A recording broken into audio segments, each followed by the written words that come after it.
Jadi tema kita kali ini adalah transport layer, layer keempat dari OC layer.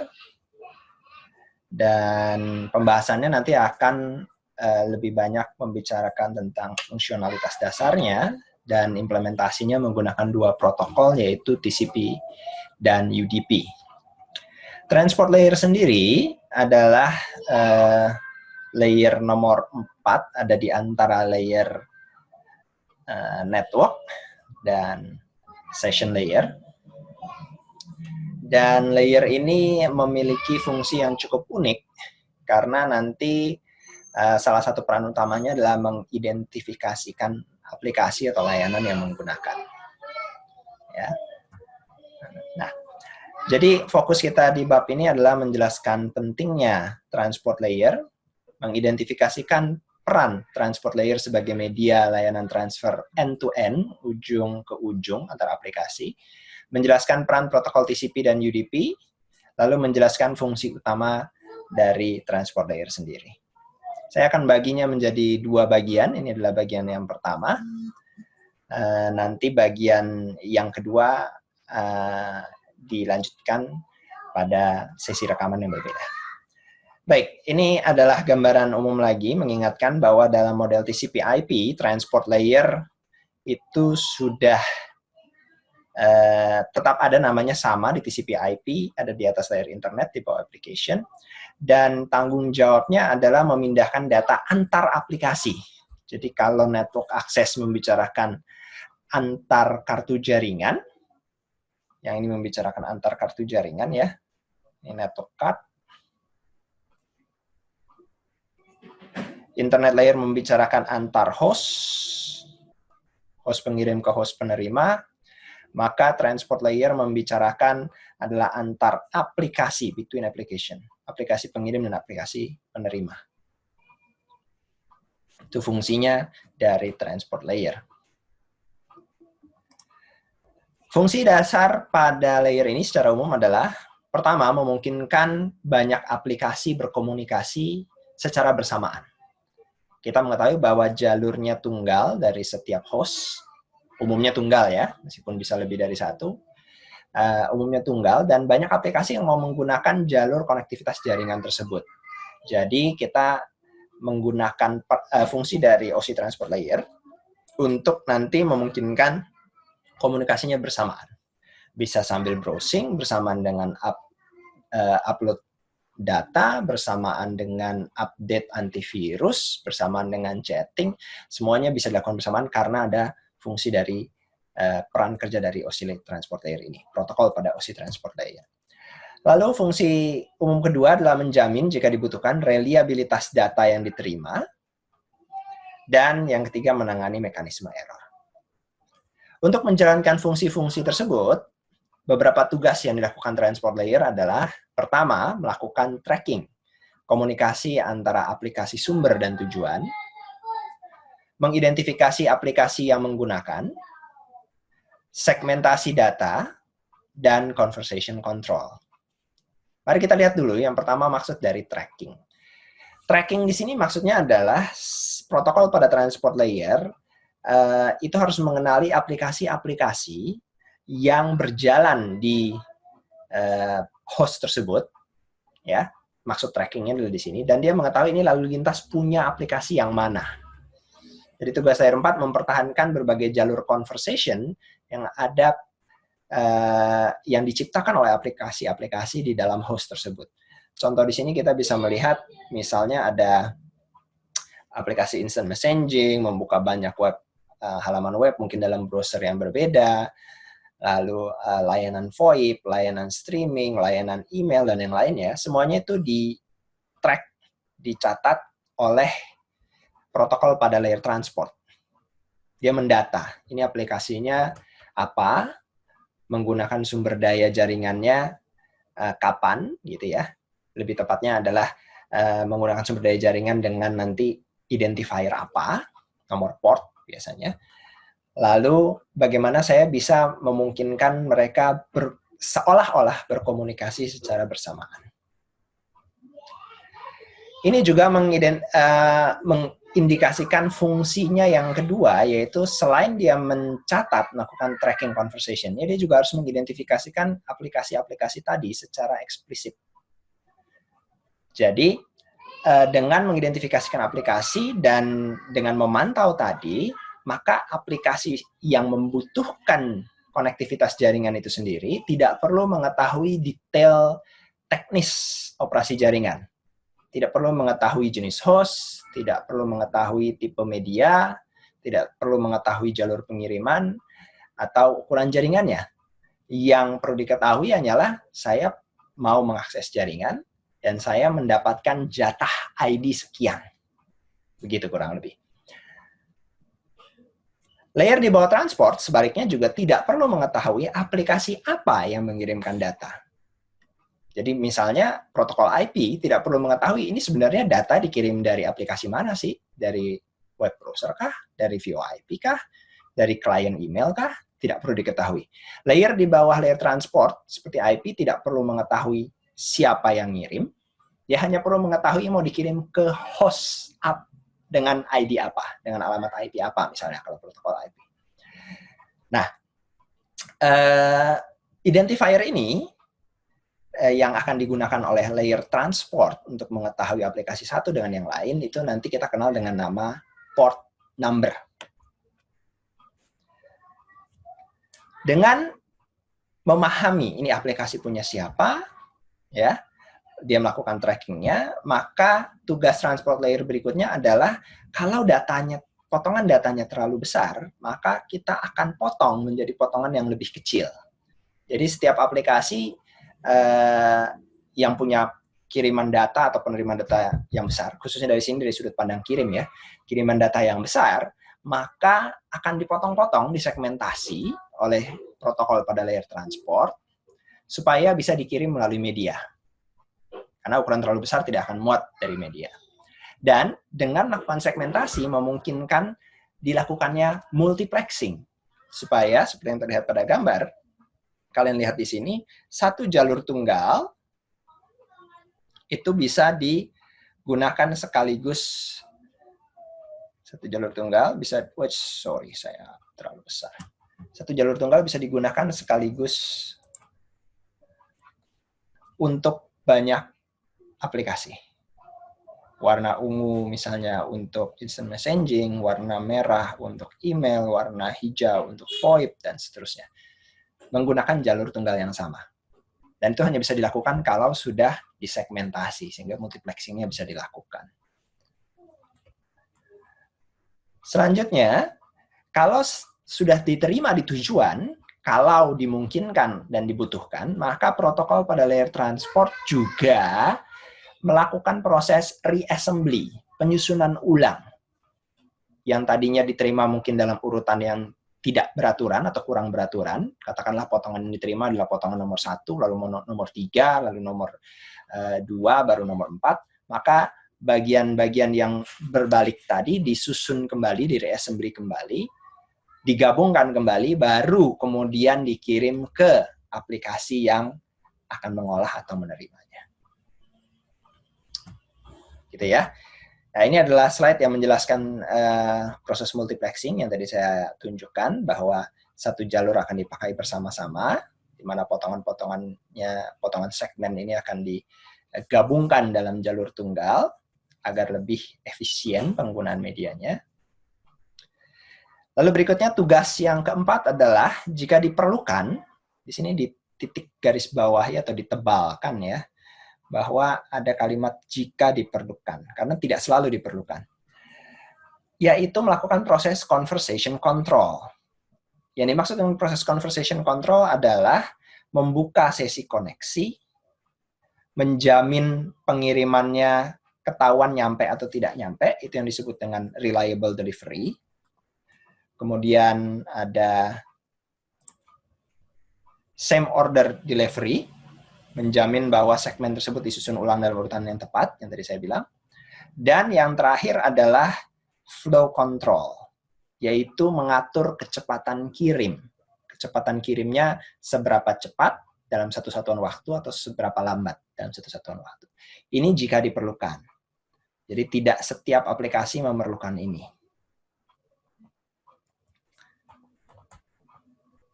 Oke.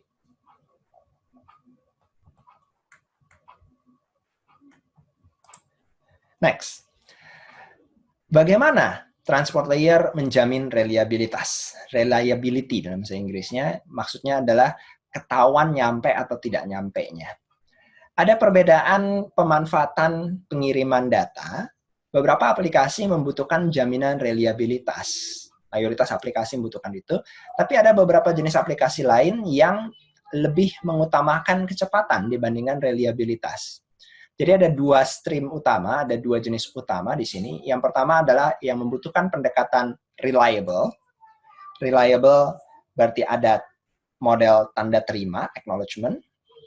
Kalau hilang di tengah jalan ada pengiriman data ulang, resend. Dan kalau nyampe dalam urutan yang agak tidak beraturan, maka bisa disusun ulang. Ada lagi pendekatan yang lebih penting adalah cepat. Dengan beban kecil, tidak perlu acknowledgement, tidak perlu resend, dan tanpa penyusunan ulang.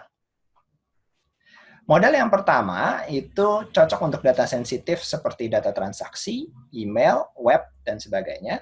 Sedangkan jenis yang kedua yang butuhnya cepat itu lebih ke arah sifat streaming. Ya. Sifat streaming yang butuh pengirimannya cepat, buru-buru. Sedikit hilang di tengah jalan tidak apa-apa, tapi latensinya harus rendah. Itu seperti VoIP, Voice over Internet Protocol, dan streaming murni, bukan streaming YouTube. Nah, perbedaan dari kebutuhan reliabilitas ini kemudian yang akan menghasilkan dua pendekatan, yaitu pendekatan yang mendukung reliabilitas dan pendekatan yang mendukung kecepatan. Protokolnya di lapangan pun akhirnya berkembang berkisar di antara dua pendekatan ini. Meskipun pada protokol transport layer ada banyak contohnya, ada TCP, ada UDP, ada ATP, ada CUDP, DCCP, VCP. Tapi kita akan melihat kondisi de facto di lapangan saat ini, kalau kita menggunakan pendekatan TCP/IP adalah protokol TCP dan UDP. Jadi, dua protokol ini adalah dua protokol yang akan kita bahas lebih lanjut, yang akan lebih mendalam, yang de facto digunakan di lalu lintas, mayoritas lalu lintas yang kita gunakan saat ini, baik itu berbasis internet maupun berbasis LAN, switching di dalam organisasi. Nah, dua jenis ini, TCP dan UDP, punya karakteristik yang sedikit berbeda. Kedua-duanya ada di layer transport, baik di OSI model maupun di TCP/IP model. Kedua-duanya bukan berarti kedua-duanya itu dibutuhkan oleh jenis aplikasi yang berbeda. Yang satu lebih ke arah kecepatan, yang satu lebih ke arah reliabilitas. Tapi ada beberapa aplikasi nanti yang memang menggunakan kedua-duanya sekaligus. Di sini terlihat UDP lebih cocok untuk IP teleponi, streaming video. Kenapa? Karena di sini kecepatan lebih penting, fast. Dan untuk lebih cepat berarti harus beban rendah, low overhead. Supaya lebih cepat juga tidak perlu pakai tanda terima, do not require acknowledgement. Dan kalau ada bagian yang hilang ya sudah, abaikan saja, do not resend lost data. Maju terus artinya, the show must go on kalau pada model UDP. Lalu mengirimkan data dalam potongan kecil-kecil biasanya, dan apapun yang diterima oleh protokol UDP di sisi penerima akan langsung diteruskan ke aplikasi yang menggunakan. Jadi tidak melakukan proses pengurutan. Pada TCP, sedikit kebalikannya adalah ini mendukung reliabilitas tinggi karena dia menggunakan tanda terima. Dan kalau ditemukan ada potongan yang hilang, maka bisa dikirim ulang. Dan dia akan mengirimkan datanya ke aplikasi berdasarkan urutan yang tepat.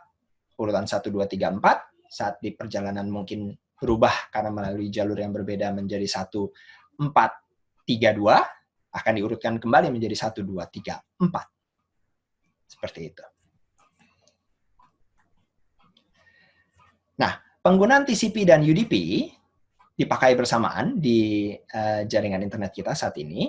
Ini berikut adalah data dari tahun 2002 sampai 2009 sebagai data perwakilan. Secara rata-rata jumlah paket UDP yang lewat adalah 14% dari seluruh paket yang lewat.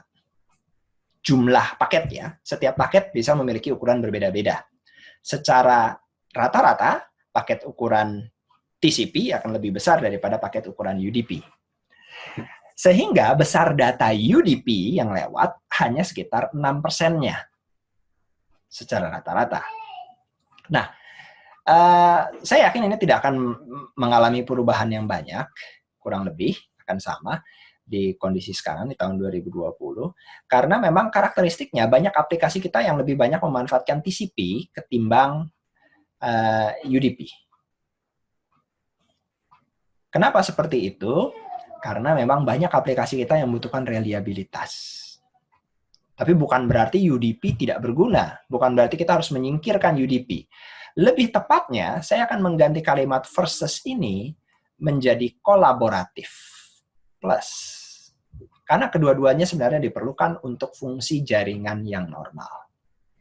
Nah, protokol di atas yang memakainya, yang nanti akan menentukan saya mau pilih TCP atau UDP.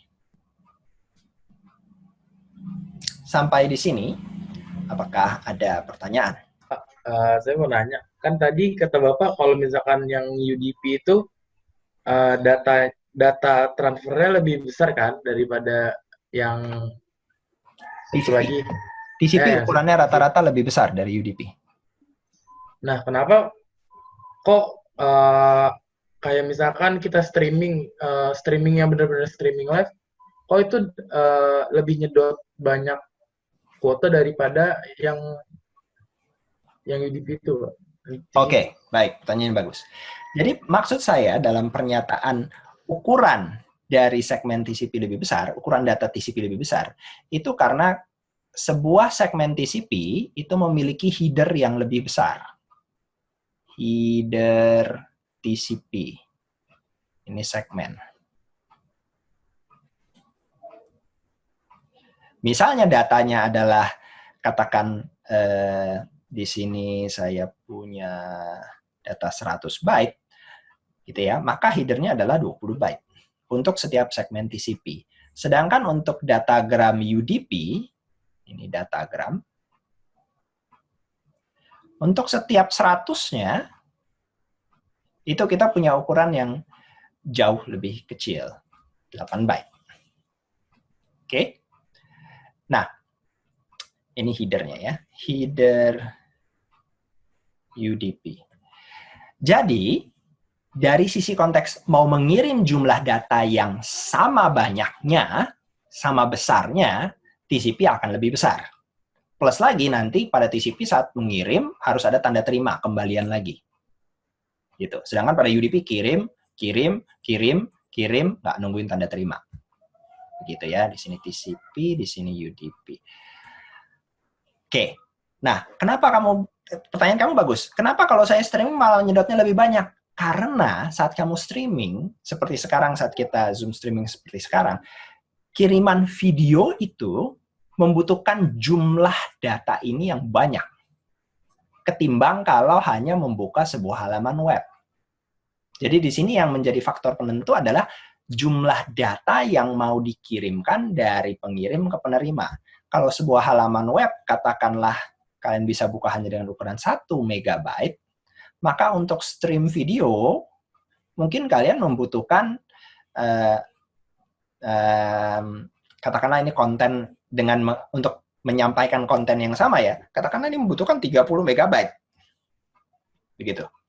Sehingga jumlah yang harus dikirimkan lebih banyak. Makanya menghabiskan bandwidth lebih besar. Andai kata kalian melakukan streaming ini dengan protokol TCP, otomatis lebih besar lagi karena headernya lebih besar. Gitu.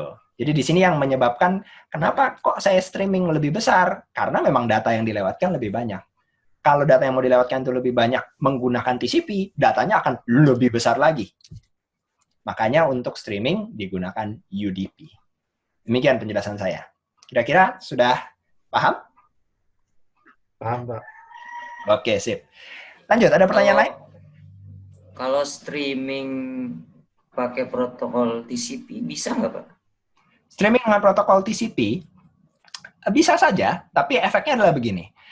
Kalian kalau nonton di IndiHome di rumah gitu ya, kalau terjadi gangguan gambarnya lompat-lompat, gitu ya, berhenti nge-hang sebentar, habis itu jalan lagi, katakanlah kalian lagi nonton sepak bola, tiba-tiba pada saat mau ngegol, gitu ya, strikernya sudah mau dekat gawang lawan, dia sedang menendang, nge-hang gambarnya. Sesudah nge-hang, berhenti sebentar, lanjut lagi. Tapi yang terjadi saat lanjut lagi, bukanlah kondisi di mana kita melihat dia menendang bolanya, tapi mungkin sudah langsung kondisi di mana selebrasi golnya masuk. Atau malah, atau kondisi sebaliknya gitu, kekecewaan karena bolanya tidak masuk. Kondisi-kondisi seperti itu mengindikasikan bahwa bagian yang terlewatkan, yang hilang di tengah jalan, ya sudah diabaikan, kita lanjut terus. Nah, itu misalnya streaming dengan UDP. Model UDP seperti itu. Ada yang hilang di tengah jalan, ya sudah lanjut saja terus. Jangan kita tungguin bagian yang hilang itu. Kalau kamu mau streaming dengan TCP, bahasanya sekarang sebutnya streaming, pada sebenarnya ya kalian ngedownload sebenarnya sih ya. Kalau kalian YouTube itu kan menggunakan protokol HTTP, HTTPS. HTTPS itu ya standarnya HTTP, dan HTTP itu berarti pakai TCP juga. Saat kalian menggunakan protokol TCP, yang modelnya ada tanda terima, kalau terjadi gangguan komunikasi, maka gambarnya nge-hang, videonya nge-hang. Terus keluar deh itu icon untuk kalian menunggu, lingkaran itu yang bikin kita bete. Sampai dia mendapatkan data yang hilang itu, baru lanjut lagi. Tapi lanjutnya nyambung. Tidak benar-benar live, melainkan sudah melalui proses menunggu, buffering, lengkap, bagian yang hilang itu ditunggu sampai dapat, baru dilanjutkan. Itu streaming, kalau kalian mau menyebut istilah streaming, dengan TCP. Sebenarnya kalau ngomong streaming itu, bagi kategori pemahaman saya, streaming itu harus live. Live itu artinya yang sedekat-dekatnya dengan latensi yang sesedikit mungkin. Artinya kalau kita ngomong streaming akan lebih tepat pakai protokol UDP dibandingkan TCP. Jadi jawabannya, ya bisa. Kamu bisa streaming dengan TCP dengan kekurangannya sendiri. Dan mungkin kelebihannya sendiri juga. Kalau kamu bilang, saya nggak kehilangan Pak bagian gambar selebrasi golnya gitu.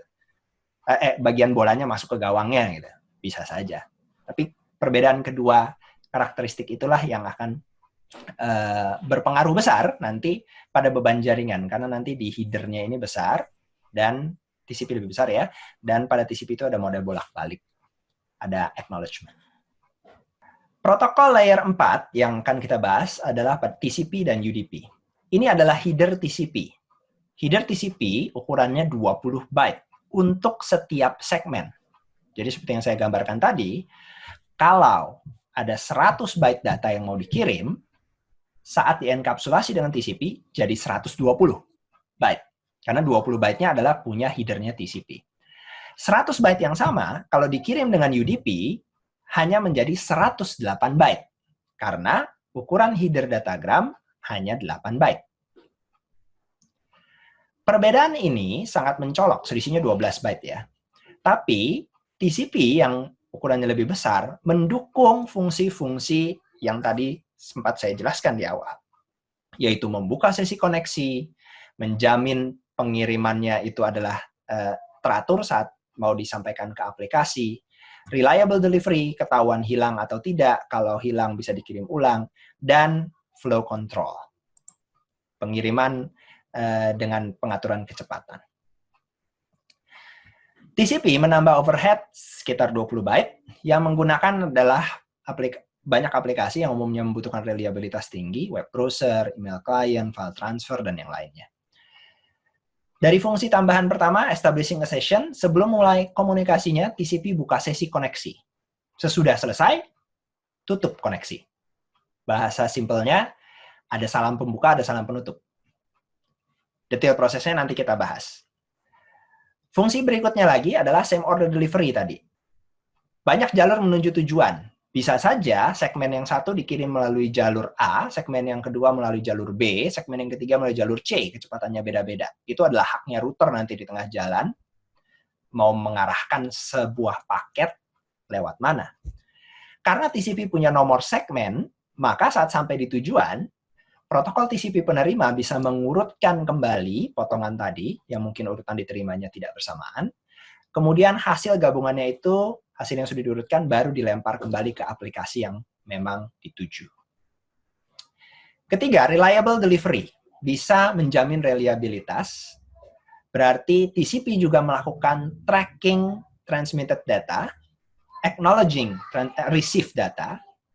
Tracking di sini dia melakukan mencatat, saya kirim ini berapa segmen A gitu ya. Berarti saya harus nunggu ada tanda terimanya nanti.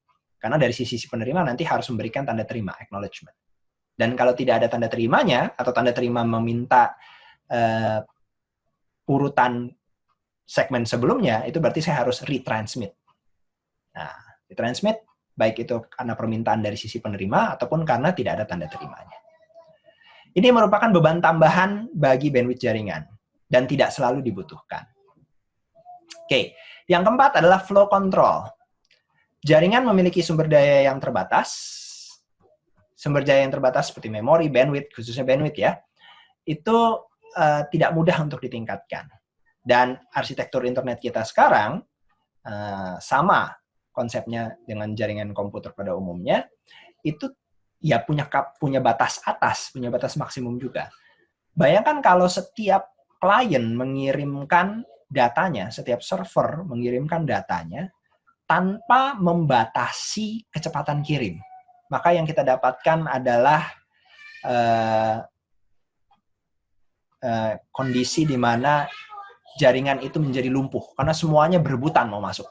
Tidak ada yang mau bergiliran, tidak ada yang mau bergantian. Dan disinilah peran TCP dengan mekanisme flow control-nya memungkinkan internet kita masih tetap bertahan. Karena semuanya dalam tanda kutip menyadari, dengan menanyakan ke ujung penerima, kamu siap menerima besar atau kecil? Nah, itu yang disebut dengan flow control, supaya tidak overtaxing, tidak terlalu menggunakan sumber daya jaringan berlebihan. Berikut adalah contoh komunikasi TCP. Misalnya, di sini adalah klien mengirimkan ke file transfer protocol server, mengirimkan 6 segmen. 6-nya dikirimkan, tidak secara bersamaan. Dikirimkan misalnya 3 potongan pertama, lalu ditunggu balasannya.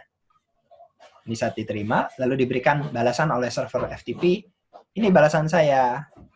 Ya, itu tanda terimanya. Hanya sesudah tanda terima ini diterima, baru dia mengirimkan lagi 3 potongan berikutnya lagi. Nah, kebetulan 3-3-nya hilang nih. Maka si sisi penerima merasa tidak pernah nerima, dia tidak pernah mengirimkan tanda terima. Pengirim yang menunggu-nunggu tanda terima, tidak kunjung menerima tanda terima, kemudian mengambil inisiatif bahwa, oh ini berarti hilang, maka saya akan kirim ulang. Kirim lagi ulang 3, sampai ke server FTP-nya, baru kemudian diberikan tanda terima akhir. Begitu. Berikut ada beberapa detail dari header TCP, yang nanti akan kita bahas contoh-contohnya pemanfaatannya di sesi yang kedua. Ya, ini nanti kalian baca-baca dulu. Dan kalau pada UDP, User Datagram Protocol, nomor request for comment 768, ini potongannya nanti disebut datagram. Tiap potongan datagram headernya 8 byte. Dan karena sifatnya lebih ke arah kecepatan, overhead rendah, maka UDP dikirim dengan metode best effort, usaha terbaik. Best effort ini bukan berarti banyak yang hilang, enggak juga. tapi tidak ketahuan nyampe atau tidak. Itu yang dimaksud dengan unreliable delivery. Ada usaha pengirimannya, tapi tidak diketahui apakah kirimannya itu sampai atau tidak. UDP juga tidak mendukung flow control. Aplikasi yang memakai, contohnya adalah DNS, video streaming, VoIP, streaming video conference, gitu ya, banyak menggunakan UDP.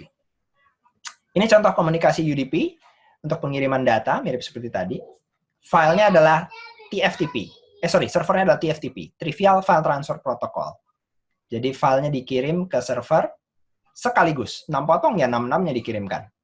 Pengiriman dari sini tetap berurutan 1, 2, 3, 4, 5, 6. Tapi saat di tengah jalan kalau terjadi perbedaan jalur kirim oleh router, ya bisa saja sampai di tujuan tidak dengan urutan 1, 2, 3, 4, 5, 6. Itu bukan tanggung jawab UDP. UDP juga di sisi penerimanya tidak bertanggung jawab mengirimkan tanda terima. Jadi ya sudah, kirim-kirim saja, berdoa supaya nyampe. Kemungkinan besar nyampe, tapi kalaupun tidak nyampe, tidak ketahuan. Hilang, tidak ketahuan. Itulah karakteristik UDP. Ini beberapa informasi header UDP-nya, source port, destination port, length, dan checksum. Lebih pendek ya. Demikian untuk bagian pertama.